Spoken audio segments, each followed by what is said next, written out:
పర్యావరణానికి హాని చేయడం మానవ మనుగడకే పెద్ద ముప్పు అని సిద్దిపేట జిల్లా అదనపు న్యాయమూర్తి వై జయప్రసాద్ అన్నారు.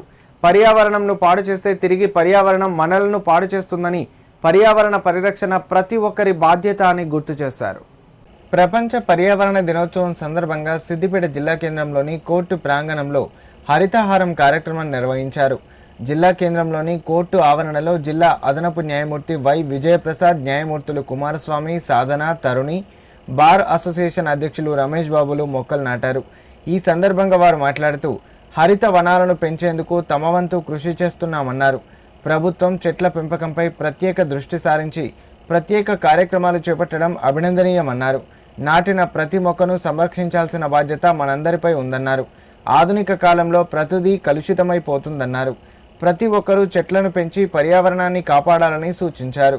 ఈ కార్యక్రమంలో court administrative officer Asif Iqbal, bar association ప్రధాన కార్యదర్శి సదానందం, న్యాయవాదులు తిరుపతి రెడ్డి, రామకృష్ణ, ప్రకాష్, ప్రసాద్, దయానంద్, రాజలక్ష్మి, కోర్టు సిబ్బంది, న్యాయవాదులు పాల్గొన్నారు. ఇక్కడ మరి హాజరైనటువంటి న్యాయవాద మిత్రులకు, నా సహచర న్యాయమూర్తులకు, కక్షిదారులకు అందరికీ కూడా శుభాకాంక్షలు తెలియజేస్తూ ఉన్నాను. మిత్రులారా, ఈరోజు పర్యావరణ పరిరక్షణ అనేటువంటిది మనందరి బాధ్యత. ప్రతినిత్యం మనం చూస్తూనే ఉన్నాము. ఆరోగ్య పరిరక్షణలు మరియు రకరకాల జబ్బులు రావడము మరియు కాలుష్యం పెరిగిపోవడము మనం నిత్యం చూస్తూ ఉన్నాము. వాటి యొక్క పర్యవసానాలు ప్రతినిత్యం కూడా ఒక అడ్వర్స్ ఎఫెక్ట్గా చూస్తూ ఉన్నాము.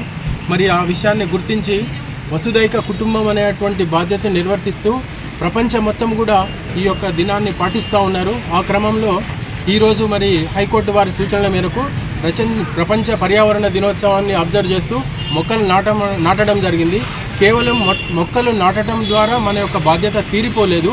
వాటిని సంరక్షిస్తూ ప్రతిదినము చిన్నపిల్లల్లాగా పెంచి ఎట్లయితే పెద్దగా చేసి సమాజంలో వారిని తీర్చిదిద్దుతామో, ఈ యొక్క మొక్కలను కూడా మీరందరూ పరిరక్షించి వాటి యొక్క మరి పెంపుదలకు ప్రతిజ్ఞ చేశారు. ఆ ప్రతిజ్ఞను నిలుపుకుంటారని చెప్పి నేను భావిస్తూ ఉన్నాను. నాకు అవకాశం ఇచ్చినటువంటి పెద్దలందరూ కూడా ధన్యవాదాలు, కృతజ్ఞతలు తెలియజేస్తా ఉన్నాను.